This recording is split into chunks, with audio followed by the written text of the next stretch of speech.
কেউ যদি আল্লাহকে সন্তুষ্ট করার জন্য একদিন সিয়াম থাকে, তাহলে তাকে জাহান্নাম থেকে 70 বছরের পর দূরে সরিয়ে দেওয়া হবে। একবার বললেন কেউ যদি একদিন সিয়াম থাকে, তাহলে তাকে জাহান্নাম থেকে 100 বছরের পর দূরে সরিয়ে দেওয়া হবে। আর একবার বললেন কেউ যদি সিয়াম থাকে আল্লাহকে সন্তুষ্ট করার জন্য, তাহলে তাকে জাহান্নাম থেকে 500 বছরের পর দূরে সরিয়ে দেওয়া হবে। আবার মূল কথায় ফিরে যায়, তো এখন সিয়াম পালন করে নেকি হলো না জাহান্নাম থেকে সরে গেল? জাহান্নাম থেকে সরে গেল, এটা হলো বিনিময়। তো ফরজ সিয়াম চলে গেছে, নফল সিয়াম আছে। আফজালুস সিয়াম বাদা রমাজান শাহরুল্লাহিল মুহাররম। ফরজের পরে সবচেয়ে গুরুত্বপূর্ণ সিয়াম হলো মুহররমের সিয়াম। মুহররমের 2 দিন সিয়াম। হাফসা রাদিয়াল্লাহু তাআলা আনহা বলেন, আরবাউন লাম ইয়াকুন ইয়াদাহুন্না রাসূলুল্লাহ সাল্লাল্লাহু আলাইহি ওয়াসাল্লাম।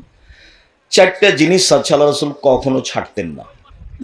1, সময়ামে আশুরা, মুহররমের সিয়াম, মুহররমের 10 তারিখের সিয়াম। 2, ওয়াল আশরা, যুলহিজ্জার 1 থেকে 9 পর্যন্ত সিয়াম, যেটা এই মাসের পরই আসবে। যুলহিজ্জার 1 থেকে 9 পর্যন্ত সিয়াম। 3, সালাসা ইয়ামিন মিন কুল্লি শাহরিন, প্রত্যেক মাসে 3 দিন সিয়াম। 4, রাকাতাইল ফজর, ফজরের 2 রাকাত সুন্নাত। এই 4টে জিনিস আল্লাহ রাসূল কখনো ছাড়তেন না। সিরিয়াল দিতে পারবেন না মনে হয়, দেন তো দেখি। 1, মুহররমের 10 তারিখের সিয়াম। 2, এত তাড়াতাড়ি ফজরে চলে গেলে কেন? জিলহজ মাসের 1 থেকে 9 পর্যন্ত সিয়াম। 3, প্রতি মাসে 3 দিন সিয়াম, মনোযোগ সহকারে থাকতে হবে, আইয়ামে বীজ। 4, ফজরের 2 রাকাত সুন্নাত। এই 4টে জিনিস আল্লাহর নবী কখনো ছাড়তেন না বলে হাফসা রাদিয়াল্লাহু তাআলা আনহা বলেন। নফল সিয়াম, মুহররমের সিয়াম। কাদিমান নবী সাল্লাল্লাহু আলাইহি ওয়াসাল্লাম আল মদিনা, আল্লাহ রাসূল মক্কা থেকে মদিনায় আসলেন। ওয়াজাদাল ইয়াহুদা ইয়াসুমুনা ইয়াউম আশুরা, তো ইহুদিদের দেখলেন যে ওরা মুহররমের 10 তারিখে সিয়াম থাকছে। তিনি বললেন, মা হাযাল ইয়াউম আল্লাযী তাসুমুনাহু, আচ্ছা এটি কিসের সিয়াম? তোমরা মুহররমের 10 তারিখের সিয়াম থাকো কেন? এটা আমাদের নবী বললেন ইহুদিদেরকে।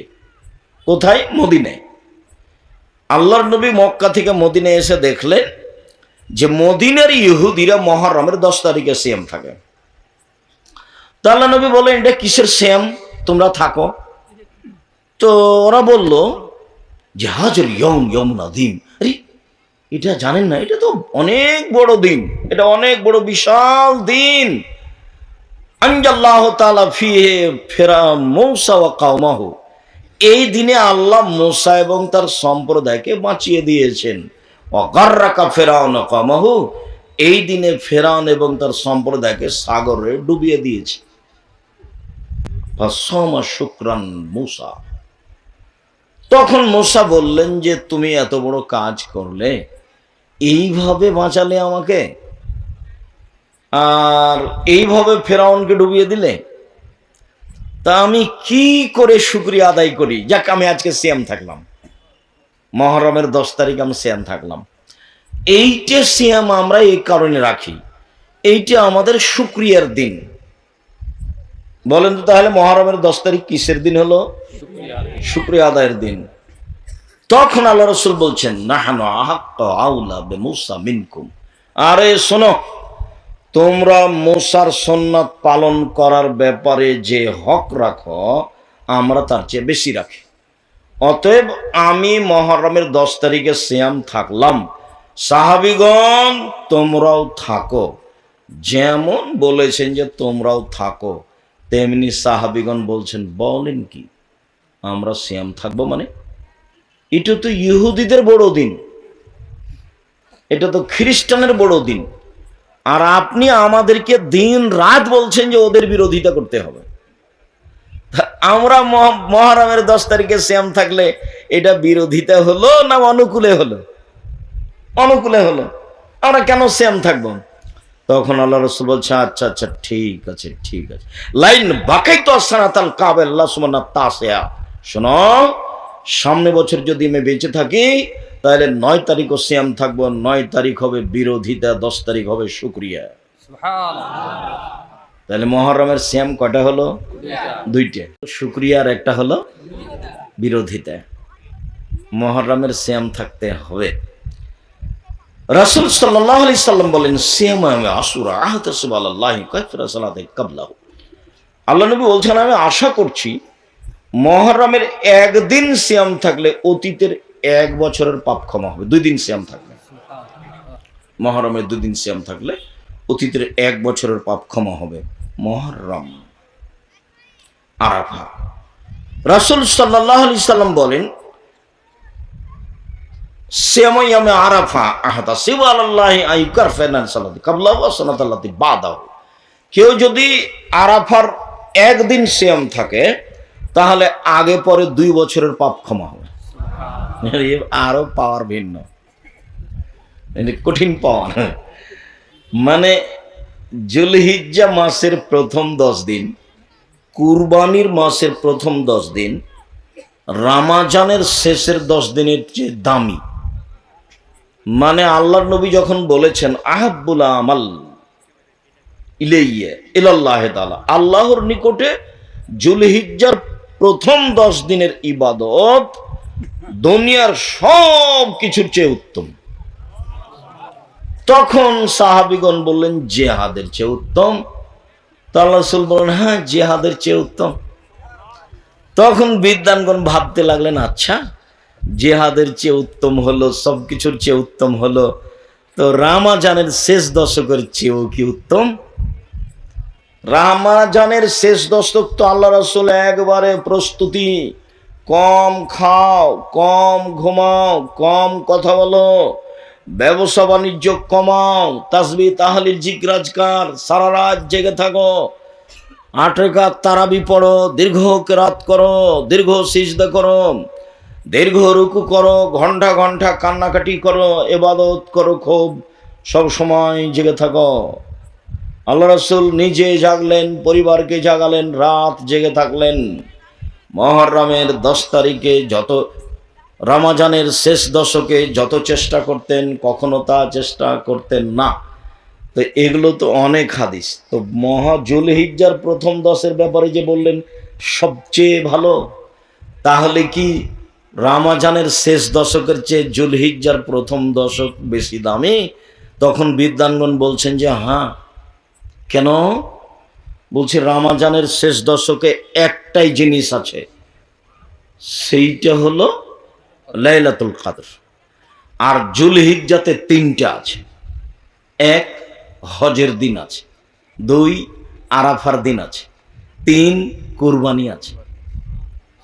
3টে বড় ইবাদত। কুরবানি কিন্তু খুব দামি ইবাদত। কে যে ফাঁকি দিল হুজুর, খালি বললো যে ভাগে করো।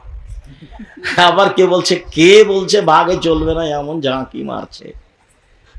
হুজুরও যে বলছে যে কে বলছে ভাগে চলবে না, ফাটিয়ে দিচ্ছে একবারে হুজুর। আল্লাহর হস্তে আমি কোনোদিন ফাটাইনি ভাই এইভাবে। আমি বলেছি প্রত্যেকটা পরিবারের জন্য একটা কুরবানি অন্তত দিতে হবে, হয় গরু, না হয় খাসি, না হয় ছাগি, না হয় ভেড়া ভেড়ি, একটা কম দামে নিচে থাকি। আর আপনারা যারা ক্ষুদ্র কালিকুর বড় কালিকুরে বসবাস করেন, ধনী মানুষ আছেন, 4টা 5টা 10টা 12টা করে জয় করবেন, মানুষও খাবে নিয়ে যাবে, 2-4-5 লাখ টাকা খরচ করবেন। টাকা রেখে গিয়ে কি করবেন? ছেলে মেয়ে খালি ভাগ করে নেবে, মারামারি করে, প্রয়োজনে মামলা করে।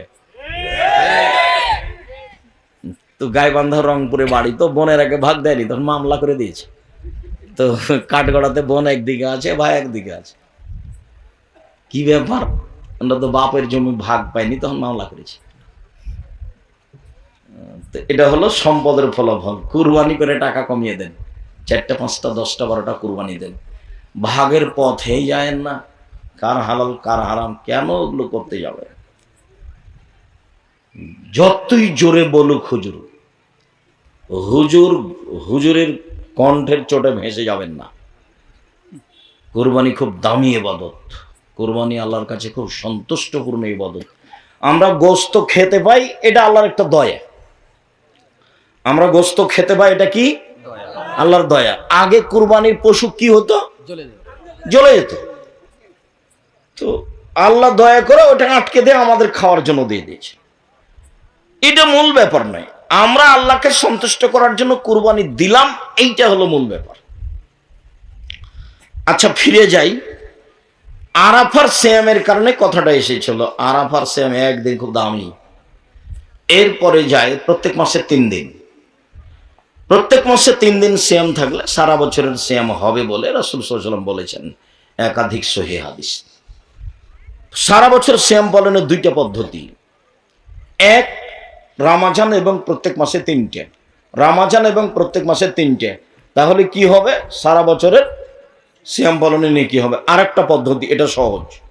আগে যেটা বললাম সেটা একটু ভারী, এখন যেটা বলছি সেটা সহজ। কি, মান সামা রমাদানা সুমাত পাহু সিত্তান মিন শাওয়াল কানাকা সিয়ামিদ দাহরে।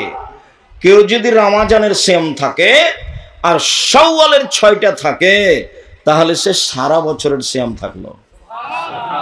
এই 6টা শুরু করতেন জুমার দিন থেকে, রমজানের সাথে লাগিয়ে দিয়েছে। কে নাকি ফতোয়া দিয়েছে একটা একটা করে ছেড়ে ছেড়ে করতে হবে। ওরা নগদ মিথ্যা কথা, ধারাবাহিক করুক নাই, ছেড়ে ছেড়ে করুক। আবার কেউ বলছে যে যেসব মহিলার হাইজ হয়েছে, হাইজের কারণে রমজানের যেগুলো ছুটে গেছে সেগুলো আগে করতে হবে। আরে আল্লাহর নবী বলছেন হাইজের কারণে যেগুলো ছুটে গেছে সেগুলো আর জীবনে যেদিন পারবে সেদিন করবে। 6 মাস পরে করুক, না হলে 6 বছর পরে করুক, মরে গেলে আল্লাহ মাফ করে দিবেন। তো সেইটা আবার ওই হাইজের মধ্যে এসে সওয়াল ঢোকালেন কেন হুড়াহুড়ি করে? পৃথিবীর সব মুসলিম পুরুষ নারী আল্লাহকে সন্তুষ্ট করার আশায় সবচেয়ে দামি ইবাদত, যার বিনিময় জান্নাত, রমজানের পরই 6টা। ফাঁসিও হবে না, চুলিও হবে না, সহজেই করতে পারবেন। সাহারি খান, খাওয়া ভালো, সাহারি না খেলেও হবে। আমি তো ছাত্র জীবনে যখন একদিন সিয়াম থাকতাম, একদিন এমনি থাকতাম, তো একদিনও সাহারি খাইনি। খাওয়া ভালো, কিন্তু সাহারির ব্যবস্থাই তো নাই। আর ওই অভ্যাসটা থাকার কারণে এখনো অত ওই সাহারির পরে হিসাব করা যায় না। বাস সিয়াম থাকার যেদিন সেদিন থাকলাম, আল্লাহ ভরসা। তো বলছিলাম, এবাদতের জগতে সবচেয়ে দামি এবাদত সিয়াম, যার সমপর্যায়ের পৃথিবীতে কোনো এবাদত নেই। মর্মে সারা বছর সিয়াম পালনের 2টা পদ্ধতি বললাম, একটা একটু ভারী আর একটা একেবারেই সহজ। বলেন তো একটু ভারী কোনটা? প্রতি মাসে 3টে, আর রমজান, এ হলো সারা বছর। আর একেবারেই সহজ কোনটা? রমজান আর শাওয়ালের 6টা। আপনাকে আমি অনুরোধ জানাচ্ছি, উপস্থিত বৈঠকের মুসলিম বোন, এই মেয়ে, সারাদিন থেকে ঢং ঢং করে ল্যাংটা হয়ে ঘুরে বেড়াচ্ছ, এখনো ঘুরে বেড়াচ্ছ কেন? শরম হয় না তোমার? আপনাদের এদিকে নওগাঁয়, কালী, এইসব জায়গাতে জোহর থেকে বেটি ছেলেগুলো ঘুরে বেড়াচ্ছে কেন? আপনি ওর বাপ নন? আপনাকে খারাপ লাগে না কেন? এটা আপনার একটা অযোগ্যতা। আপনি বাপের একটা ক্ষমতা দেখাবেন, মেয়ে তো আপনার, জবাব তো আপনাকে দিতে হবে। এটা আপনি বুঝতে চাচ্ছেন না কেন? খালি শুনেই থেকে যাচ্ছেন কেন? কতদিন আপনাকে বললাম যে 3 শ্রেণীর মানুষ জান্নাতে যাবে না, তার মধ্যে আপনি একজন, যে হলো দায়ুস। বেটি তো আপনার, জবাব আপনাকে দিতে হবে। মেয়ে আপনার, জবাব আপনাকে দিতে হবে। মেয়ে আমার, জবাব আমাকে দিতে হবে। 3 শ্রেণীর মানুষ জান্নাতে যাবে না, তার মধ্যে আপনার মেয়ে 1 নম্বরে, তার মধ্যে 2 নম্বরে আপনি, 3 নম্বরে যারা নিয়মিত বিড়ি, তামাক, জর্দা, সিগারেট, গুল খায় তারা। 1978 সালে, 1976 সাল থেকে 82 সাল পর্যন্ত নাচল মাদ্রাসার হেড শিক্ষকের আমি খাওয়ার নিয়ে গেছি প্রতিদিন দুপুরে। তাহলে 76 থেকে 82 কতদিন হয়? প্রায় 8 বছর। আমি কোনোদিন দুপুরে খাওয়ার নিয়ে যাও মিস করিনি। তো কোনো একদিন ট্রেন স্টেশন, নাচল ট্রেন স্টেশনের উপর দিয়ে যেতে হতো। তো ওরা যারা পরিচিত হয়ে গেছে একটা পান দিয়েছে, তো পানটা মুখে দিয়ে প্রতিষ্ঠানের ভিতরে ঢুকেছি। আমার মুখের উপরে পড়েছেন মৌলানা শীষ মোহাম্মদ, যার খাওয়ার নিয়ে যেতাম। দেখে বলছো, আমি তো মনে করছি তোর বাড়ি দেবীনগরে পড়াশোনা করবি, তো পান খাচ্ছিস, পান খাই বেড়াস। চাঁপাইনবাবগঞ্জের মানুষ তো, বলছে পান খাই বেড়াস, তার এটা উনি খারাপ মনে করলেন। তা আমি ৭৬ সাল থেকে নিয়ে ৭৮ সাল থেকে নিয়ে এখন পর্যন্ত কোনো পান মুখে দিইনি। পান হালাল হারাম পরে, ওকে আমি ঘৃণা করি। ৩ শ্রেণীর মানুষ জান্নাতে যাবে না, তার মধ্যে ১ শ্রেণীর যারা বিড়ি, তামাক, জর্দা, সিগারেট, গুল, নেশাদার দ্রব্য সাদা নিয়মিত খায়, পান করে তারা। তো ৩ শ্রেণীর মানুষের মধ্যে আপনি পড়লেন ২ দিক দিয়ে, বিড়ি তামাকের দিক দিয়ে ১ আর বেটির দিক দিয়ে ২। মেয়ে তো আপনার ঘুরে বেড়াচ্ছে, এই বোকাম, এই শরম করো না কেন, লজ্জা হয় না কেন, তোমার শরম হয় না কেন? ক্লাস 10-এ পড়ো তুমি, 2 বছর থেকে তোমার হাইজ হয়, তোমার মা জানে, তুমি জানো, 4 বছর থেকে তোমার লজ্জা হয় না কেন? তুমি তো একটা বড় মেয়ে, বিবাহ দিলে তোমার একটা বাচ্চা হতো, 2টা বাচ্চা হতো, তুমি একটু শরম করো না কেন? তুমি নিজে পাপী, আর একজনকে পাপী করে খামাখা জাতিকে ধ্বংস করছো কেন? এই শরম হয় না তোমার, হায়া হয় না তোমার, লজ্জা হয় না তোমার? একটা ইতস্তবোধ করো না কেন? তোমার বাপের বাড়ি ঘর নেই, জায়গা নেই, তোমার বাপের বাড়ি আছে, ঘর আছে, টিউবওয়েল আছে, পেশাবখানা আছে, পায়খানা আছে, সব কিছু আছে। মানুষের মতো হয়ে থাকো, পশু প্রাণীর মতো হয়ে আছো কেন?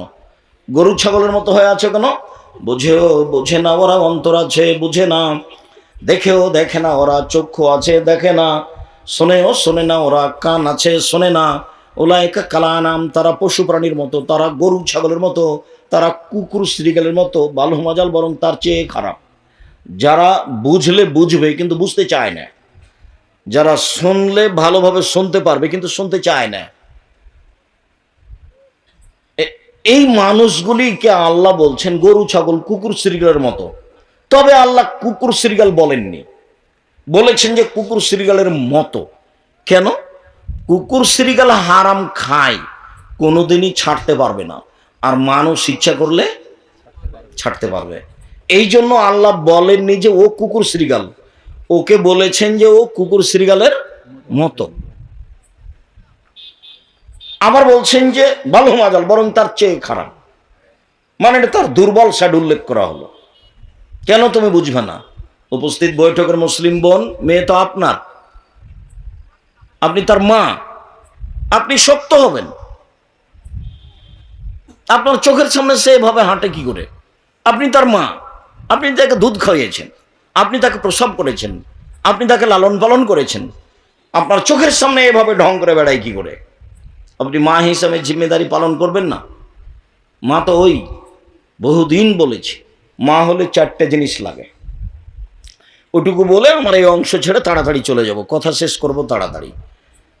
মা হলে 4টে জিনিস লাগে, যা একাধিক দিন বলেছি, স্মরণে আছে, বললে আরো বেশি স্মরণ হয়ে যাবে। উপস্থিত বৈঠকের মুসলিম বোন, চুপ থাকো। মুসলিম বোন আপনারা একটু চুপ থাকেন। জাবের বলছেন যে আমরা রাসূলের সাথে যুদ্ধ করে আসছি, এখন মদিনায় ঢুকবো। তাহলে রাসূল বলছেন, এই সবাই এখানে থামো, আমরা সকালে মদিনায় ঢুকবো। তো জাবের বলছেন, আল্লাহর নবী আমি তো নতুন বিবাহ করেছি, আমাকে বাড়ি যেতে দেন, আমি নতুন বিবাহ করেছি, আমাকে বাড়ি যেতে দেন। তখন আল্লাহ রাসূল বলছেন, নতুন বিবাহ করেছ? কুমারী মেয়ে বিবাহ করেছ না তালাক প্রাপ্ত মেয়ে বিবাহ করেছ? তা আল্লাহর নবী, আমি তালাক প্রাপ্ত মেয়ে বিবাহ করেছি। কেন কুমারী মেয়ে বিবাহ করলে না? কেন অবিবাহিতা মেয়ে কেন বিবাহ করলে না? তুমি তার সাথে খেলতে, তোমার সাথে খেলতো। আল্লাহ রাসূল এগুলো বললেন।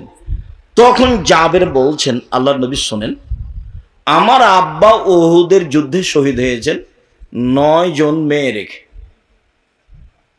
আমার 9 জন বোন আছে। ফাআকরাহু আন উযাব্বিজা মিসলাহুন্না, আমার বোনদের সমবয়সের কম বয়সের মেয়েকে বিবাহ করা আমি পছন্দ করিনি 4টা কারণে। আল্লাহ নবী শোনেন, আমি কেন তালাক প্রাপ্ত মেয়ে বিবাহ করলাম সেটা আমি একটু বলি। হ্যাঁ বলো। আমার আব্বা উহুদের যুদ্ধে শহীদ হয়েছেন কয়টা মেয়ে রেখে? 9টে। আমার 9 জন বোন আছে, আমার বোনদের সমবয়সের কম বয়সের মেয়েকে আমি বিবাহ করা পছন্দ করিনি 4টা কারণে। 1, লেতুয়াল্লিমাহুন্না, আমার স্ত্রী যেন আমার বোনদেরকে বিদ্যা শিখাতে পারে। মানে 4 বছর বয়সের বাচ্চাকে বিদ্যা মা শিখাবে, 5 বছরের বাচ্চাকে মা বিদ্যা শিখাবে। মানে সারা বাংলাদেশ জুড়ে 100% ছেলে মেয়েকে, মুসলিম ছেলে মেয়েকে কোরআন শিখাতেই হবে, আকীদা শিখাতেই হবে, সারা দেশ জুড়ে মক্তব চালু করতেই হবে যে কোনো মূল্যে, ইনশাআল্লাহ। এর বিকল্প কোনো পথ নেই। কথা শেষ হয়নি, মধ্যেখানে একটু কথা। আমি বাসা থেকে বের হয়ে মসজিদে যাই, ডাঙ্গিপাড়ায়, রাজশাহীতে। তো গাড়ির গায়ে লেখা আছে আদ-দাওয়া ইলাল্লাহ। কোনোদিন দেখিনি, হঠাৎ করে দেখছি গাড়ির গায়ে লেখা আছে আদ-দাওয়া ইলাল্লাহ। তো কয়দিন আসি যাই, কয়দিন আসি যাই, আমি এখনো বুঝতে পারি না। আমি একদিন বাসায় বলছি, আব্বু গাড়ির গায়ে লেখা আছে আদ-দাওয়া ইলাল্লাহ, এটা কি? তখন আমাকে বলছে, আব্বু আপনাকে তো আমি 30-32 বছর যাবৎ দাওয়াত দিতে দেখলাম, আর আমিও পৃথিবীর বিভিন্ন দেশ ঘুরলাম। তাতে আমি দেখলাম যে ইহুদি খ্রিস্টান বিদ্যার বুদ্ধি বেচে খায়। ইহুদি খ্রিস্টান কি বেচে খায়? বিদ্যার বুদ্ধি বেচে খায়। তাই তো পদ্মা সেতুতে ওরা হলো ইঞ্জিনিয়ার আর আমরা হলাম কামলা। ওরা হলো ইঞ্জিনিয়ার আর আমরা হলাম কামলা। তো ওরা যে কৌশল করে বিদ্যার বুদ্ধি বেচে খায়, ওদের ফাঁদ থেকে বাঁচতে হলে সূচনায় যায় আগে। অন্তত আকীদা কি জিনিস এটা বুঝি, ওকে ঘৃণা করতে শিখি, আর জিনিসপাতিকে ঘৃণা করতে শিখি। আর আমি আমারটা পড়তে শিখি কোরআন মাজিদ। আমাকে কোরআন মাজিদ পড়তে শিখতেই হবে, আর আমাকে আকীদা দিয়ে তাকে জানতেই হবে। এই জন্য আমি পৃথিবীর বিভিন্ন দেশ ঘুরে বই পুস্তক লিখে সিলেবাস তৈরি করেছি, এবং সারা বাংলাদেশের প্রত্যেকটা গ্রামে গ্রামে যাব ইনশাল্লাহ। এই মর্মে ইতিমধ্যে আমি উত্তরবঙ্গে প্রায় 350 মসজিদ, এরকমই কিছু মসজিদ সফর করেছি, এবং এসব মসজিদে মক্তব চালু হয়েছে। মক্তবের ইমামদের প্রশিক্ষণ শুরু হয়েছে। তারা নিয়মিত রাজশাহীতে আসবে, ফিরি যাবে, ফ্রি বই পুস্তক দিব, তারা এখানে ফ্রি খাবে। মক্তব চালু করব, দেশ জুড়ে করব ইনশাল্লাহ। তা আমি বললাম, আব্বু তোমার তো পদক্ষেপ খুব পছন্দনীয়, আলহামদুলিল্লাহ, জাযাকুমুল্লাহ খায়র। তুমি পদক্ষেপ শক্তভাবে গ্রহণ করো, আল্লাহ সাহায্য করবেন ইনশাআল্লাহ। সেই সুবাদেরই আজকেও প্রোগ্রাম সম্মত আদ-দাওয়া ইলাল্লাহর পক্ষ থেকে। যেহেতু আদ-দাওয়া ইলাল্লাহর পক্ষ থেকে আমিও একসাথ দিয়ে একমত হয়ে আমি তাদের আদ-দাওয়া ইলাল্লাহর প্রত্যেকটা কাজে আমি পরামর্শ দিতে বা তাদেরকে সহযোগিতা করতে বা তাদের সাথ দিতে আমি প্রস্তুত আছি ইনশাআল্লাহ। তার মধ্যে প্রোগ্রাম 1 নম্বর। এই মর্মে তারা জামিয়া সালাফিয়া থেকে থাকা খাওয়ার সুবিধা নেই, যে টাকা আপনাদের। ইমামদের যাওয়া আসার সুবিধা নেই, যে টাকা আপনাদের। জামিয়া সালাফিয়াতে সেসব লোক ইমামেরা যায় সারা দেশ থেকে, সেখানে যে খরচ আছে, আমাদের ওখানে টাকার নাই, তাকে টাকশাল নেয়, আমরা টাকা বানাই না। মানুষে আপনারা 10 টাকা 20 টাকা দেন, সেই টাকায় এই টাকা। তো যার কারণে প্রোগ্রামগুলি আমি শক্তভাবে করতে বলেছি। আমি আদ-দাওয়া ইলাল্লাহর প্রোগ্রামেই যাব মর্মে আজকে আমি বলছি, আমি জানি না ছেলেরা প্রস্তুত আছে কিনা। সব ছেলেগুলিকে আমি সামনে আসতে বলছি। আপনাদের কাছে ছেলেরা যদি আসে, তো আপনি 10 টাকা হলেও দিবেন, ফেরত দিবেন না সামনে। আর ইনশাআল্লাহ আল ইয়াদুল উলিয়া খায়রুম মিন ইয়াদিস সুফলা, দেওয়া হাতটা ভালো নেওয়া হাতের চেয়ে। আল্লাহ রাসূল বলছেন, বুখারী মুসলিমের হাদিস, দেওয়া হাত ভালো নেওয়া হাতের চেয়ে।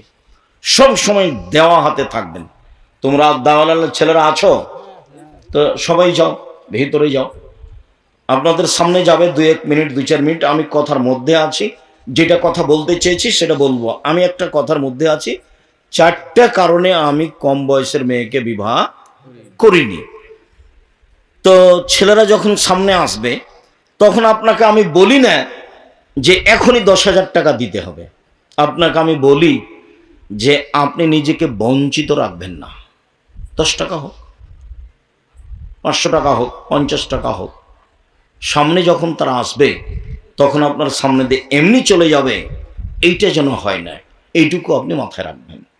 আর আমরা কোনোদিন আদ-দাওয়া ইলাল্লাহর পক্ষ থেকে প্রোগ্রামে আসলে আপনাদেরকে সহযোগিতা করতে বলবো, এ কথাই ঠিক ইনশাআল্লাহ। আর আপনাদের জামিয়া সালাফিয়া এখন বর্তমানে প্রায় 5,000 ছেলে মেয়ে পড়াশোনা করে। কতটি? প্রায় 5,000। আপনাদের প্রতিষ্ঠানের শিক্ষক শিক্ষিকা প্রায় 300 জন। বাংলাদেশের শিক্ষক আছেন, ইন্ডিয়ার শিক্ষক আছেন এবং মদিনা বিশ্ববিদ্যালয়ের শিক্ষক আছেন। মদিনা বিশ্ববিদ্যালয়ের প্রফেসর, মদিনাতেই বাড়ি, এখনো আছে। কিছুদিন পরে আরো 5-6 জন আসবেন। জামিয়া সালাফিয়া আপনাদের বিশাল সম্পদ। জামিয়া সালাফিয়া 519 জন ইতিম আছে। কতটি? 519 জন ইতিম আছে। জামিয়া সালাফিয়া যেটা আপনাদের বাড়ির পাশে রাজশাহীতে, এটা 30 বিঘা জমির উপরে অবস্থান করে। এখানে একটা মসজিদ আছে যার একতলাতে 3000 মানুষ সালাত আদায় করতে পারে, 90% জমির উপরে। আর আপনাদের যেটা জামিয়া সালাফিয়া রূপগঞ্জ নারায়ণগঞ্জ ঢাকা, এটা 51 বিঘা জমির উপরে পূর্বাচলে। সেখানে একটা মসজিদ তৈরি শুরু হয়েছে, যে মসজিদের একতলাতে 10,000 মানুষ সালাত আদায় করতে পারবে। 2 একর জমির উপরে, 200 শতক জমির উপরে। ওই জমিটার এক মাথা থেকে এক মাথায় যেতে 9.1 কিলোমিটার হয়। 9.1 কিলোমিটার। এটা আপনাদের জামিয়া সালাফিয়া রূপগঞ্জ নারায়ণগঞ্জ ঢাকা, জামিয়া সালাফিয়া বরিশাল, জামিয়া সালাফিয়া দিনাজপুর, এগুলো চলমান। জামিয়া সালাফিয়া চট্টগ্রাম আরম্ভ হবে ইনশাল্লাহ কিছুদিনের মধ্যেই। সম্মানিত দিনী ভাই বোন, এটা আপনাদের প্রতিষ্ঠান, আপনাদের প্রতিষ্ঠানে আপনারাই খরচ করেন। শিক্ষকদের বেতন লাগে প্রতি মাসে 32 লক্ষ। প্রতি মাসে কত বেতন লাগে? 32 লক্ষ। রমজানে লাগে 48 লক্ষ, আর কুরবানিতে লাগে 48 লক্ষ। কিভাবে হয় তা আমি বলতে পারবো না, তবে আমি দেখতে পাচ্ছি যে হচ্ছে। আমার মনে বড় স্বাদ, এই দেশের মাটিতে আমি উন্নত মানের প্রতিষ্ঠান গড়বই ইনশাল্লাহ। যে কোনো যেখানে ছেলে মেয়ে বাংলা, ইংরেজি, আরবি উন্নত মানের শিক্ষা অর্জন করে জাতির অন্যায়ের বিরুদ্ধে লড়বে, মুখে কলমে মিডিয়ায় লড়বে ইনশাল্লাহ। দেশের সর্ববৃহৎ প্রতিষ্ঠান জামিয়া সালাফিয়া, বাংলা, ইংরেজি, আরবি উন্নত মানের শিক্ষা অর্জনে ব্যতিক্রম প্রতিষ্ঠান জামিয়া সালাফিয়া, শিরক মুক্ত প্রতিষ্ঠান জামিয়া সালাফিয়া, বিদাত মুক্ত প্রতিষ্ঠান জামিয়া সালাফিয়া, হিংসা মুক্ত প্রতিষ্ঠান জামিয়া সালাফিয়া, দল মুক্ত প্রতিষ্ঠান জামিয়া সালাফিয়া, সংগঠন মুক্ত প্রতিষ্ঠান জামিয়া সালাফিয়া, দেশের অমূল্য সম্পদ শিক্ষামানের সর্বোচ্চ প্রতিষ্ঠান জামিয়া সালাফিয়া। জীবন বাজে রেখে লড়ে যাচ্ছি এই দেশের মাটিতে উন্নত মানের প্রতিষ্ঠান গর্বই ইনশাল্লাহ। যেখানে ছেলে মেয়ে বাংলা, ইংরেজি, আরবি উন্নত মানের শিক্ষা অর্জন করে জাতির অন্যায়ের বিরুদ্ধে লড়বে, মুখে কলমে মিডিয়ায় লড়বে। হাজারো ছেলে মেয়ে আপনার সামনে উপহার দেবো ইনশাল্লাহ, শুধু 2-1 জন নয়। মেয়েরা বোখারি পড়াতে পারবে, মেয়ে আপনার বাড়িতে গড়ে উঠবে ইনশাল্লাহ। মেয়েরা অন্তত যখন হিফজ করছে দেখবেন যে বছরের শেষে অন্তত 30-40 জন মেয়ে হাফেজা প্রতি বছর। 60-70-80 জন, 100 জন। এক প্রতিষ্ঠানে ছাত্র যতটি আছে ততটি খালি হাফেজি বের হয় একবার। সম্মানিত দিনী ভাই বোন, প্রতিষ্ঠান উন্নত করার জন্য শিক্ষক আসছেন ইন্ডিয়া